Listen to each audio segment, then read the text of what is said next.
অনাবিল আনন্দে ভাসছে ময়মনসিংহের ত্রিশাল উপজেলার বৈলোর কানহর গ্রামের সোহেল মিয়া ও সুমি আক্তারের পরিবার।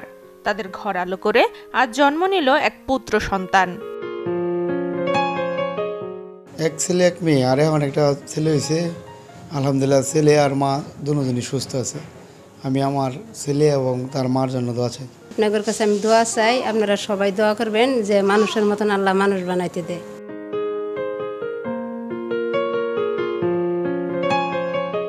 নবজাতক ও তার পরিবারকে শুভকামনা।